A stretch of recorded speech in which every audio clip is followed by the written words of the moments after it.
I said this in the past as well. I'm not embarrassed to say that during my high school years, late high school, I don't know, I read the Twilight book.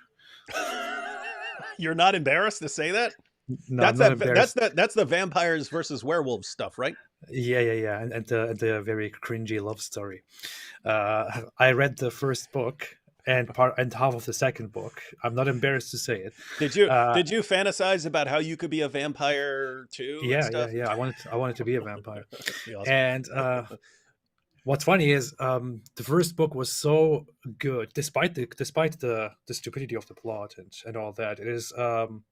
It was a page turner. Like it was very good. I remember like one night being unable to sleep because I'm just in bed with the book and I'm just going next page. Okay, I'm going to stop after this page, and then next page. I'm reading more and more and more, and then I eventually passed out with the book in my hand because it was so interesting. Although I thought it was very dumb, which was very very strange. It was like a guilty pleasure.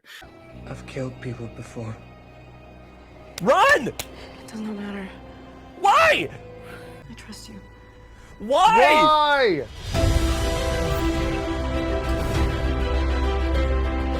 Welcome to Cinema Therapy. That's Jonathan Decker. He's a licensed therapist, I am. and he loves movies. But today I'm a victim. I decided that since you like reacting to things so much, I'd get your reactions to the fabulous mega blockbuster from 2007, Twilight. Full of just quality relationships. Yeah, see, that's the thing. Like, anyone can watch this and, like, pick stuff out, but to me, this is nails on a blackboard. Because these people need my help, and they're not asking me for it, so I can't give it to them.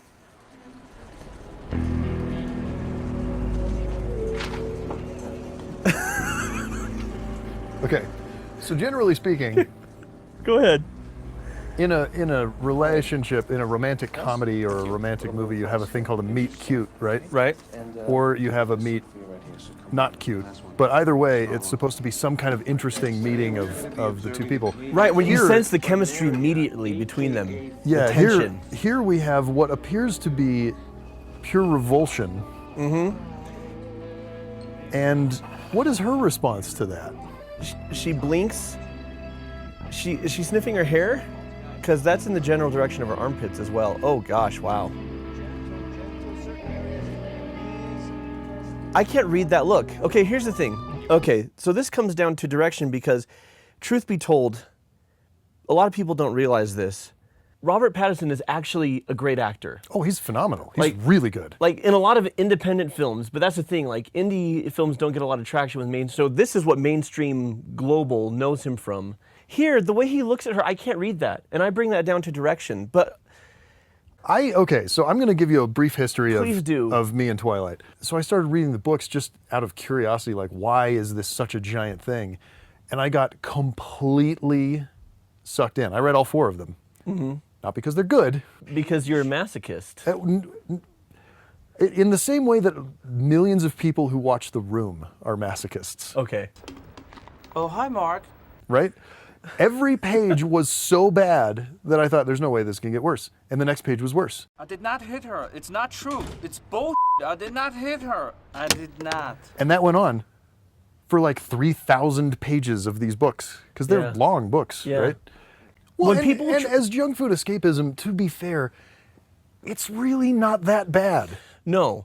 When I have a problem with it as a relationship expert, as a couples and family therapist, is when people hold this up as like some sort of ideal relationship. Yeah. But there are so many problems, and I'm going to put myself through therapy. I might be giving you therapy through these. Beautiful. Let's do Okay. it. Every class is full. Just a minute, dear. I'm afraid you'll have to stay in biology. So he's trying to switch out of her classes. Yep. To be fair, I would try to switch out of her classes too if there was a creepy pale girl who just sort of stared at me like that. Okay, so pause it for a second, okay? So is that the whole, like, he's repulsed, but why would he be repulsed? That's what I don't get. Shouldn't he be like, oh, like some sort of, Yep. yeah, and then he's like, I gotta get out of here. There should be some inkling of temptation instead of disgust. Yeah. Because by the time like they circle around to how attracted he is to her, I'm like, really?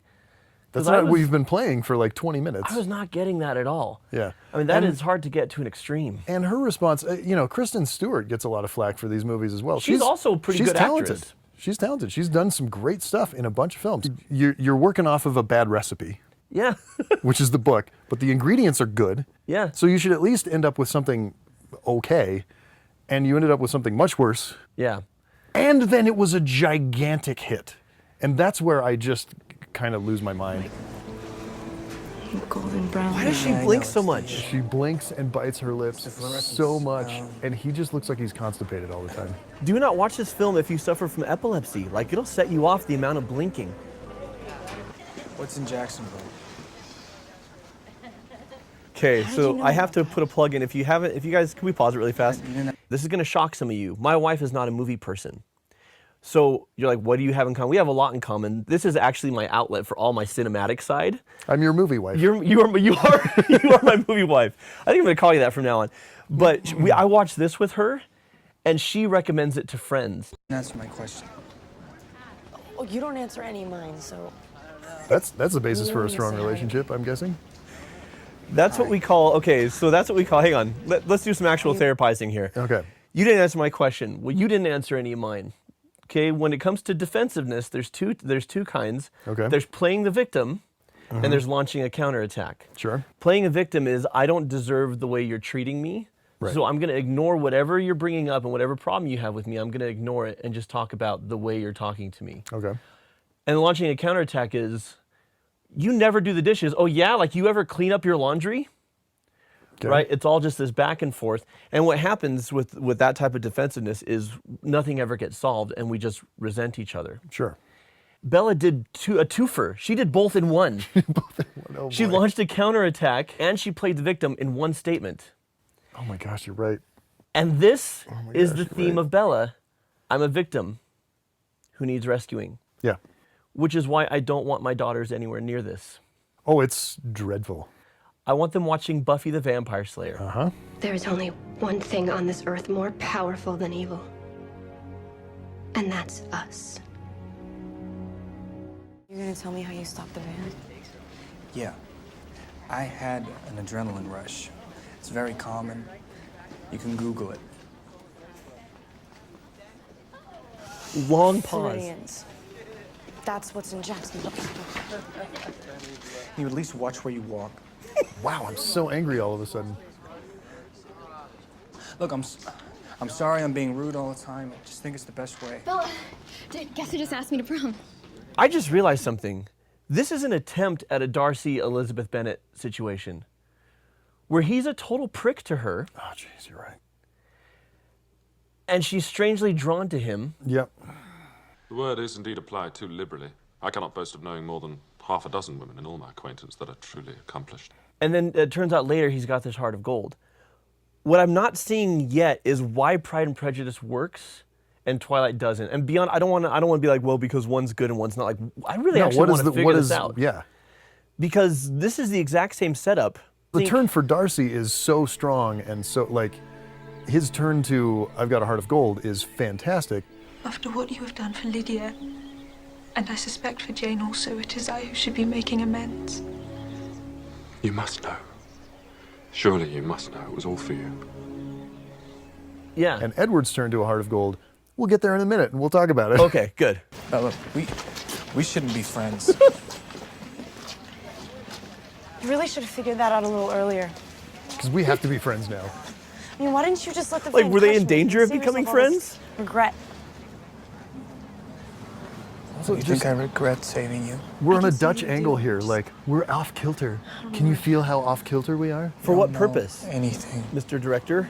Hi. Generally speaking, when you use a Dutch angle, which is when you take the camera and you turn it slightly sideways, like it is in this scene where everything's, tilted in the background, the buses, right? Right. That's to throw the audience off kilter. Things feel a little sideways, so they feel a little tilted. Right. It's not quite the way it should be, right? It's a very subtle thing that you don't generally notice as an audience member. But it has a purpose. In this scene, I think what the director was trying to say is our relationship is off kilter and Right. tilted right now. A fantastic example of Dutch angles comes to my mind is Brian De Palma's Mission Impossible, 1996. Beginning, Ethan Hunt thinks he's meeting with his handler to help him out because everyone else has just been killed, and his handler says, no, we actually think you're the mole, and I'm here to arrest you. Yeah, and as soon as he starts pointing out the other agents, everything... Ethan starts to figure it out, and now his world is off kilter. Yeah. And it for the audience, we feel as off balance as Ethan does. This whole operation was a mole. Here, maybe it's like, well, Bella feels really off balance because she thought she and Edward were going to be lifelong friends based on the overall douchebaggery. Lovers? Lovers. And like, now there's been no support yet for why are you in love with this guy other than he's real pretty. Which, to be fair, is exactly what happens in the book. The book is 350 pages of this guy is so pretty. Can you believe how pretty this guy is? Yeah. Pretty. And everyone watching overseas, you are confirming every bias they have about Americans. Americans love crap. We're the worst. We're the worst. You know, your mood swings are kind of giving me whiplash. I always said it'd be better if we weren't friends, now that I didn't want to be. What does that mean? It means if you were smart, you'd stay away from me. Okay, well, let's say for argument's sake that I'm not smart. It's a fair argument. Just tell me the truth? No, probably. Okay. What I really wanted to talk about with this, first of all, yes, you've just given away the whole plot. But legitimately, a lot of girls and women are attracted to the bad boy, right? I have always found that confusing. Because stereotypically, it's women and the bad boy. Yeah. But nice guys fall for the wild girls, too. Oh, yeah. No, Like I actually just saw an article in like Psychology Today about this, that men are very attracted to attractive women who are crazy. Yeah, well, Like the craziness adds to the attraction. Yeah, there's this element of it that I don't think is tied to gender. When they talk about opposites attract, it's true for a lot of people. Some people are drawn to their carbon copy. Like, I have a cousin who's married to a male version of her, and they're very happy. But I definitely married somebody who is completely opposite from me, like as opposite as you can get. And I think of Rocky, where Paulie's talking to Rocky, and he's like, what do you see in my sister? And he's like, I don't know, gaps. She's got gaps, I got gaps. Together we fill gaps. I don't know. Psychologically, I think we think of what are we missing? What do we need more of in our life? Okay. Right? And so if I'm someone who's very straight-laced, very morality-driven, ethical, abides by the rules, either because that's my moral center or because that's how I've been raised, especially if it's how I've been raised, then there's a real allure to, well, a couple things. Something forbidden, something that I can't control, or something that's going to really declare my independence, right? That I was raised to do this, but I'm showing I'm going the other way because I'm my own person. I think one is a big reason for that. Yeah. Two, Is there like an adrenaline junkie aspect to that as well? Like this, like playing with fire, right? Yeah, definitely. Like, I think there's a strong, here's the thing. We could do a whole episode on healthy sexuality. Okay. There's a strong sexual component of fire and danger, and this is bad for me, and it is the adrenaline of it, right? Okay. And so I also think really nice people, really good people, really decent people have this idea of, it's a savior complex. Not just in their romantic relationships, but in all their relationships. Like, I help people, that's what I do. Right. And I see the good in people, that's what I do. So what happens, you have the adrenaline rush of this is so wrong, coupled with the I see goodness there, you know, and I can bring it out. And then it just becomes this perfect storm of, I'm going to stay in this relationship. And we talked about gaslighting in the Tangled video. Gaslighters and abusers and narcissists will give you just enough positive feedback and affection to keep you invested. To keep that feedback and go staying in it. So, look, I know Edward is supposed to be like bad boy with a heart of gold, but there's no reason for him to be a bad boy. There's no reason for him to be rude. He just is. And that's not bad boy with a heart of gold. That's just a jerk. That's just a jerk. Yeah. It's all superhero stuff, right? What if I'm not the hero? What if I'm the bad guy? You're not. Why? It's what you're trying to put off. But I can see that it's just to keep people away from you. It's a mask. Okay. You're so pretty. So Bella says you're not a bad guy. It's a mask to keep people away from you, right? Okay, so in the writing, they're just saying here's who he is, and Bella sees it, and we're explaining it to you. But if you actually watch it, she has no experience that would show her anything but that. And she has, other than the fact that he saved her life, right? Yeah. And since when is Bella this trained human observer, like this great? She could see into the souls of men. Well, you know, I mean, the evidence that we have is overwhelmingly that she's a moron and can't tell anything about humans. Because the way this is playing out, she should be like, that guy's a douche monkey, and I'm gonna have nothing to do with him. End credits. Pretty much. This is a 5-minute movie if it's, you know, well written with an intelligent character. If anyone treats you the way he's treating her, do not pursue. I don't care how high his hair goes. Do not pursue. It's not worth it. His hair does go really high. It does. I don't know how he clears some of these doorways. It's good hair. You were next to your car, across the lot. No, I wasn't. So yeah, he's gaslighting her. You were. Making her question her judgment. No, you hit your head. I think you're confused. Making her think she's I know crazy. what I saw. What exactly was that? Getting angry. You stopped the van. You pushed it away with your hand. Well, nobody's gonna believe you. So I have to say, because this is not my line, from the riff tracks we were talking about, right there they say, quoting directly from the abusive guy's handbook there. well, nobody's gonna believe you. Yeah, it's deeply abusive. I just need to know the truth. Can't you just thank me and get over it? Thank you. You're not gonna let this go, are you? No. Well, then I hope you enjoy disappointment. Yeah. Can't you just I love you so much. Can't you just thank me and get over it? Like, we're doing this my way. Yeah. You do not have a say in this relationship. You don't get to And this participate. is a theme. And this is honestly, I talked with you about, well, before we started filming, the last film is the only one that I actually just enjoy. Like, it's not good, but it's enjoyable because stuff happens and there's violence. But also because Bella, when she becomes a vampire, Suddenly has agency? Suddenly has free will and stops Yeah. taking crap from people. And I'm like, oh, because it's just so hard to watch a protagonist be held up like as someone to follow who has no free will. The only decision that she makes the entire series of books, basically, until the very end, is, I'm going to love Edward no matter what anyone says. And it's a messed up message. It's like, if you get married, then you will have free will, but not before. Yeah. Your only free will before is to choose which of the pretty boys who likes you want to be with. That's it. Yep. I mean, it is so Aladdin where Jasmine says, I am not a prize to be won, except for Bella is saying, I am exactly, that's all I am. I am a trophy. Put me in a bookshelf. Since you could outrun me!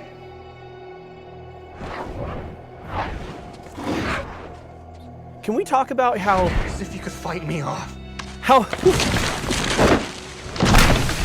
Okay, time out. So he himself is saying, I am a giant red flag, don't date me. Yep.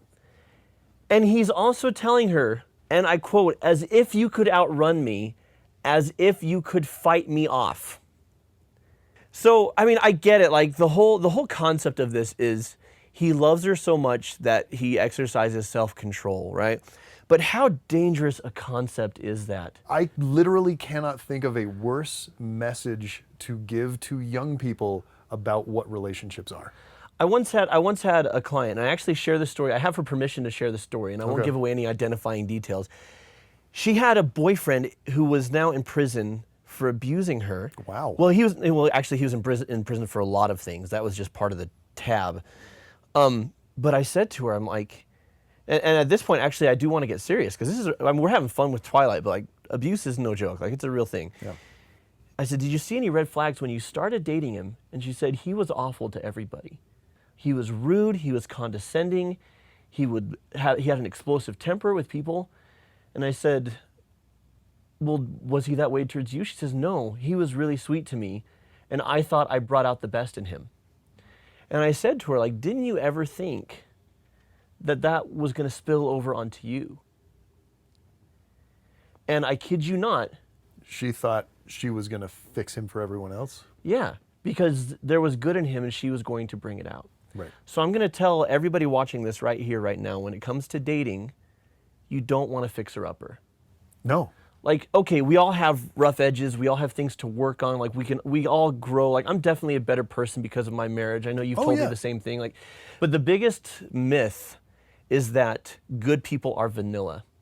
Oh, yeah. And that, you know, and we see it in so many movies, like, there's the guy on the side, so many romantic comedies, the guy on the side who's a good guy, but he's just boring, and the bad boy who's going to change all these years of awful behavior because he found the right woman. Yep. Right? It's a myth. It's not true. No, it's a compelling story to watch a movie about. Screenwriters actually tap into reality, how real relationships work, how real emotions work, and we can use that as an example. And when they get it terribly wrong, we can also use that as an example of just no. There's nothing more attractive than being in a relationship with somebody who will be faithful, who will be true, who will be honest, and who you never have to worry about them doing something that's going to be awful, or if what they're telling you is real. Well, and that, as you know, somebody who I dated a lot before I got married, and I can tell you the adrenaline rush is real. Like, getting together with somebody who is dangerous and fun, and you have tons of sexual chemistry, and it's just like electric. It is a blast. It is amazing, and it lasts for a couple of weeks. Yeah. Generally speaking, it's not a long-term thing, and then it gets real bad afterwards. When you are together with someone who is much more grounded, stable, vanilla, either A, it's going to work out. It's just going to work out, or B, when it doesn't work out, it's not going to burn your house down, not work out. It's going to be like, oh, I'm sad, I'm alone on a Friday, and I kind of miss what's-her-face. Yeah. It's not the end of the world. When you have a breakup with you know, Danger Boy, it can be dangerous, especially for women. If you are dating a dangerous guy and you need to get away from him, males statistically will hurt you or murder you at a much higher rate. Yeah. It's bad. Stay away from that. So it's not worth the risk to be in a relationship with someone that you know is bad news. I've killed people before. Run! It does not matter. Why? I am a murderer. Fine. Fine. I wanted to kill you. I've never wanted a human's blood so much in my life. But you're pretty. I trust you. Why? Why? Don't. Exactly. Even he knows. I'm here. I trust you. You idiot. My family, we're different from others of our kind. We only hunt animals. We learn to control our thirst. Okay, time. It's you. So I want to stress something. Now he's choosing to explain why he's safe to her. But she didn't care when she knew he was a murderer. Yep. Like, if he had started early on, oh, I'm a vampire, but I've got it under control. Vegetarian. I'm a vegetarian. Here's what, and I've been spent 100 years crafting and perfecting this. Oh, look, if you go on a date with somebody and on the first or second date, they say, hey, I'm in AA, I don't drink. I can't drink because I had a problem. Yeah. Great. It's a great parallel. That's fine. Because they're upfront about it, and then you know, oh, okay, well, I got to stay away from that, I guess. But what if you meet somebody and they're constantly like throwing liquor bottles at the wall and screaming and turning over furniture, and you fall in love with that, and then they say, well, since I can trust you because you're still here, I'm in AA. It makes no freaking sense. It makes no sense. And it's literally lust. It is teenage lust. It is like, I cannot think of a single other motivator. Lust is not love. Attraction doesn't mean it's right. Like, chemistry is not the only factor at play here. This is not a healthy relationship. I can't read your mind. You have Good to tell me thing. what you're thinking. Oh my gosh. You have to tell me what you're thinking. Yeah. It's all orders. And I'm trapping you, but you're liking it because screenplay. Masochistic lie. Okay, what did they just say? Huh. What a stupid lamb. What a stupid lamb. Sick, masochistic lion. Okay, so hang on. I want to say something. At this I don't know moment, who's the lion and who's the lamb in this. she's the lion, he's the lamb. And this is where they would actually be excellent at cinema therapy because they actually show self-awareness here. She says, stupid lamb, and you and I are like, yep. And he says, sick masochistic lion. Yep. At least they've identified. They have correctly diagnosed themselves. Yes, they have. But just this, like, they've become codependent at this point, right? Yeah, they really have. And that, I mean, that's really bad. I don't know a lot about relationships, but I know that codependency is a very bad thing. Look, we're going to do a Jerry Maguire episode sometime, but I'll say this now. The idea of you complete me is romantic, but it's actually unhealthy. It's terrible. You supplement me sounds far less romantic, but it's actually indicative of a healthy relationship. Like, I'm okay without you. I will survive and I can have a fulfilling life, but I choose to share it with you and I want you here with me. Like, that's a healthy relationship. Well, you know what supplements are good for? Gains, bro. Relationship Gotta gains. get them gains. Hashtag swolemates.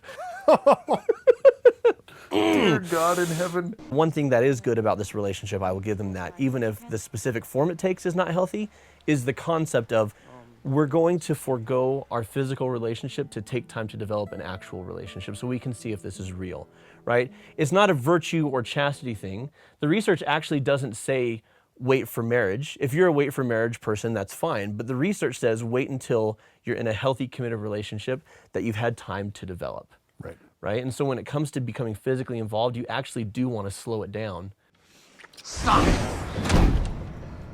To see if it's real, to see if this person is who you think they are, and to see if you're actually can not just have chemistry, but can have friendship.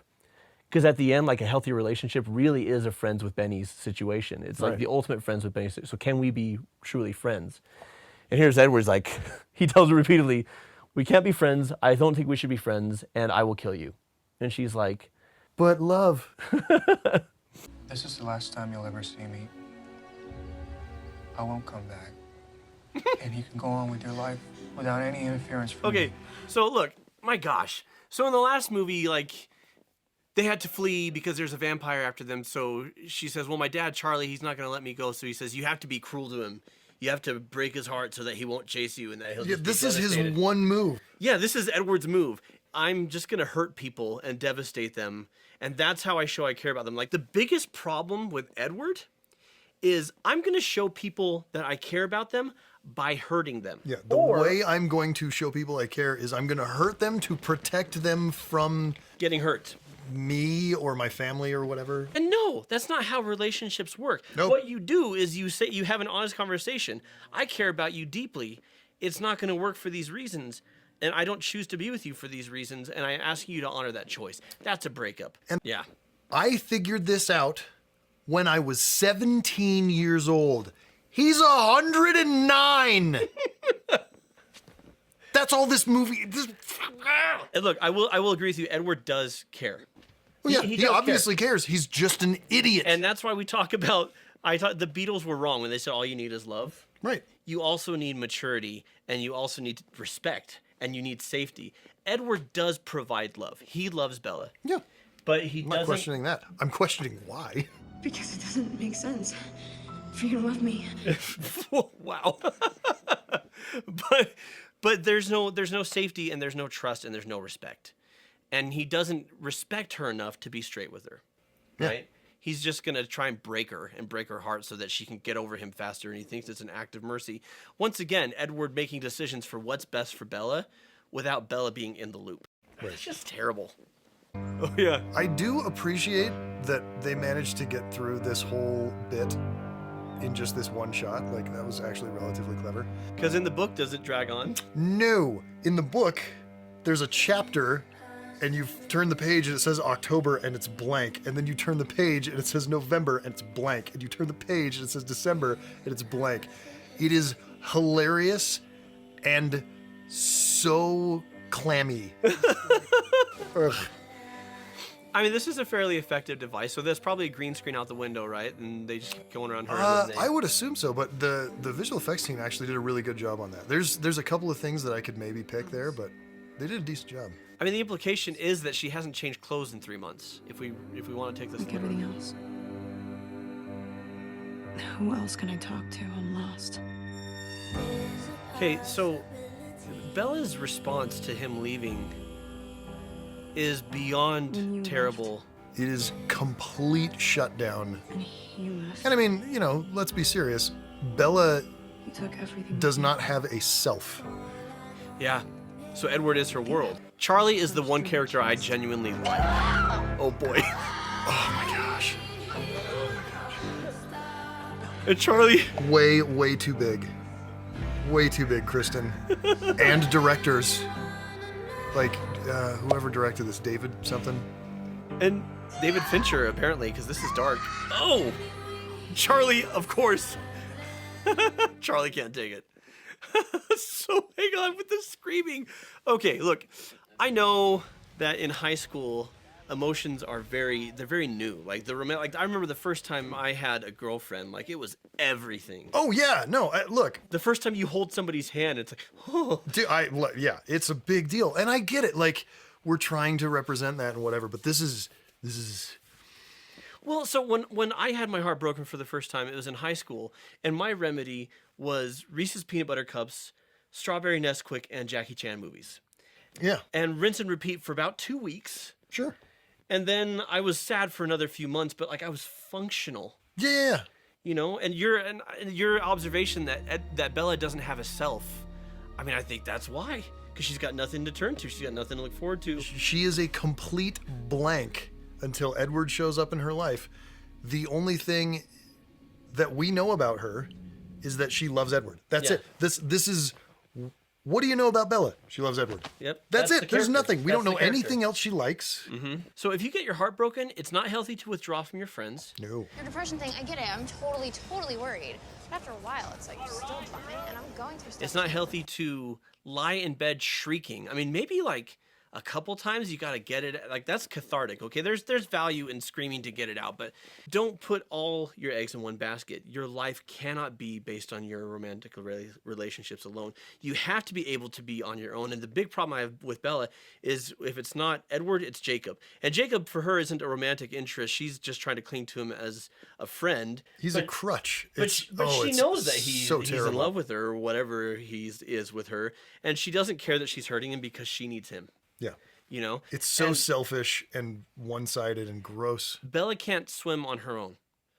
Guys are life preservers. Quite literally. We'll get to that scene later. She can't swim on her own. Jacob is her life preserver. But if you have to be able to swim on your own, otherwise you're going to grab a hold of whatever slimy piece of driftwood comes floating by. So you got to be able to swim on your own, and then you can find somebody to swim with. But you can't just wait for a man to fix it or a woman to fix it. Like you gotta. Yeah. Story. Here we go. Alice, I saw him. Maybe I'm crazy now. I guess that's okay. If a rush of danger is what it takes to see him, then that's what I'll find. No. Like, this is just rationalizing suicidal tendencies. Where the hell have you been, Luca? Well, that's a problem I have with these stories, is there are plot reasons for things to happen that it makes it okay because of the plot. But in real life, it's just terrible to model. It's a little crazy. Horrible. It's like, well, she sees his ghost when she's endangering herself, so it's okay. Wow. No, it's not. She's endangering herself. I mean, it's completely stupid and reckless. When do we start? Okay, so you don't have to stop, but you have Edward, who's trying to control her what she can't do, and Jacob, who is enabling her reckless behavior because he likes her. Because he likes her. Well, and look. She wants her to be like him back. As a former teenage boy who had an unrequited crush, I totally get where he's coming from. I would have done the exact same thing. Like, oh, you want to spend time with me so that we can endanger ourselves? Whatever, I'm down. You're going to be in my garage? Let's do it. Oh! How many of these did you include? Not all of them. You're okay. They're so insane that I needed a therapist to coach me through them. Why is this happening? That's the thing. I'm a therapist and I don't know. I thought this thing was starting to work, but I guess not. You know, sometimes you gotta learn to love what's good for you. Okay, pause. You know what I mean? Is that the only good advice that's been given to Bella this entire film? Or am I... You gotta learn to love what's good for you. Is that... I would say it's mostly good advice. Look, you can't force matters of the heart. Right? And so just because something or someone's good for you doesn't mean you can like make those feelings happen or that you should get into a relationship with somebody. I'm sure you've had clients where they were trying to learn to love what was good for them, and they've had a terrible marriage because of it, right? Oh yeah, absolutely. It's not a lifestyle choice, Bella. I was born this way. I can't help it. So in that sense, you can't make yourself love what's good for you, but you can learn to make good choices for yourself. You can learn to not just follow your hormones or your emotions, but to keep your brain engaged in the process. Because you can be incredibly attracted to somebody and have very strong feelings for them and still say, this is not a good decision for me. Right. This is not a good decision for my life. So in that sense, it is good advice. Like I say, I have a theory. I don't know anything about Stephenie Meyer's personal life or upbringing. I have a theory she had a pretty great dad. Because it's the one character that I look at and I'm like, she actually gets great dads. Like, she understands. Like, I don't really have a lot of critiques of Charlie other than the porn stash. But... Of course, what do I know? Exactly. I'm not. All right. Break. That one. It's the touching the hands. It's such a sleazy high school guy move. Good. Let me help you with that. I'm gonna look at you with the smolder. Did you see the smolder? Oh, he turned that smolder up to 11, man. And that's not symbolic as the engine revs as he looks at her and touches her hands. Bella. Stop. Whoa. He shows up in her imagination to tell her what to do. No, I think he's reaching out across time. Or is that not what's happening? No. This is just your It's an imaginary thing. So she sees him as the She has, remember, she has special brain and he can't read her mind. This is literally just her psychosis that she's riding past on a Okay, so motorcycle. she's hallucinating. She's seeing things that aren't there. So she actually is going a little crazy. Hit the brake! Oof. Big McLarge huge. You trying to get yourself killed? Hey, props to Taylor Lautner for lifting some forget it. weights. No more bikes. Your wig is bleeding. This fake blood is so bad too. Oh man. Oh my god, I'm sorry. Did she say I'm sorry? You're apologizing for bleeding. Exactly. He actually calls her on it. Yeah, I guess I am. So But does she learn It's from just it? blood, Bella. No big deal. this Let me get your blood there. Would you like some cake with this beef? So And now she's looking at him differently, isn't she? She just gave him a little tiny elevator look. Even through her hazy stupor. You should hold out for someone with a stronger stomach. Like, Someone who laughs. I'm surprised he didn't whip it off right there. with a stronger stomach. Like this stomach. He's basically Matthew McConaughey, Feel you know? bad. He probably has that flu that's going around. Oops. What? I can't hold your hand? No, of course you can. Just, you can't. What? I just think it means something a little different to you. So. Well, what would it mean to her? Okay, well, to tell him, me it something. would be romantic tenderness. like To him, her, it right? would be... What? What? Don't do this. Just let me... Just let me use you for what I... for my emotional fulfillment. Yep. Because you're about to ruin everything. But you know what? Good for her for blaming somebody else for a change. I need... Even if it's inaccurate. Yeah. She's not very practiced, so... He doesn't know. She doesn't know what it looks like. I'm not gonna give up. I don't want you to. The one... What the hell? I'm not gonna give up. I don't want you to. Because I don't want you to go anywhere. Oh, but just because I don't want you to go anywhere. So I'm okay with you pursuing me romantically. It's really selfish. It is, I mean, thank she you. acknowledges that it's selfish, but I'm still gonna do it. I'm not like a car that you can fix up. She's got more self-awareness this I'm time never out. gonna run right. So that's growth. So I should be fair to you. Well, I can push back on that. She almost has self-awareness because she says, you know, this is selfish of me. But then she says, I'm not a car you can fix up. I'm never gonna run right. That's not self-aware. No. That's just emo teenage crap. Yeah. I'm just so broken.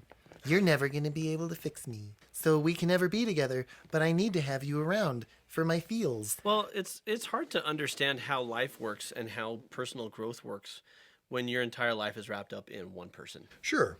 And that is the nexus of abusive relationships is I can't evolve, I can't grow because my entire self-worth is attached to this other individual and the choices that they make, and I'm completely at their whim and mercy.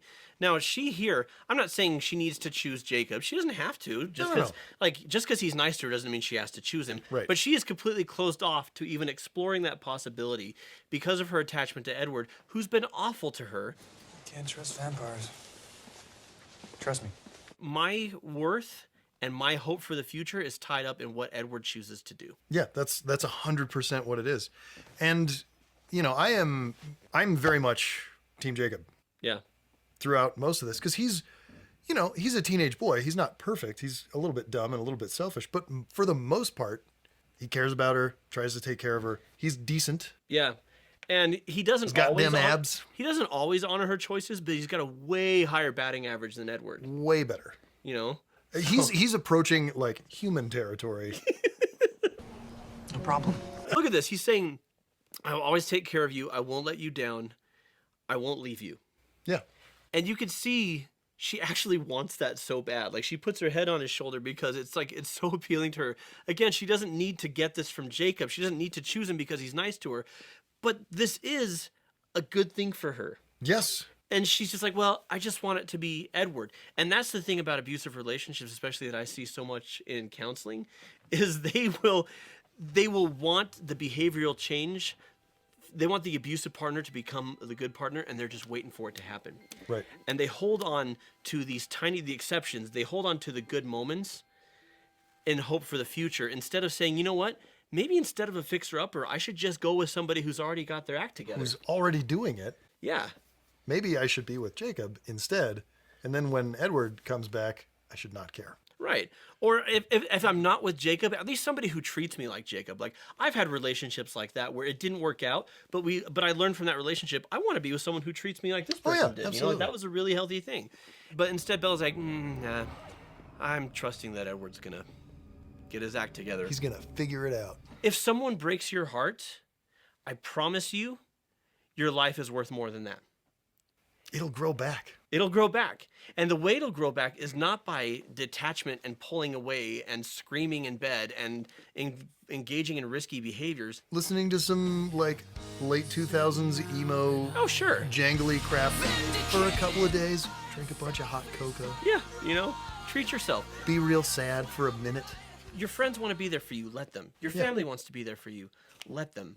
And if those things aren't available to you because like maybe your family sucks and maybe you live far away from your friends, there are support groups. There are resources you can turn to so that you're not alone. But what cannot happen is your whole identity be so wrapped up in somebody else that if that goes, then there's nothing left of you but a shell.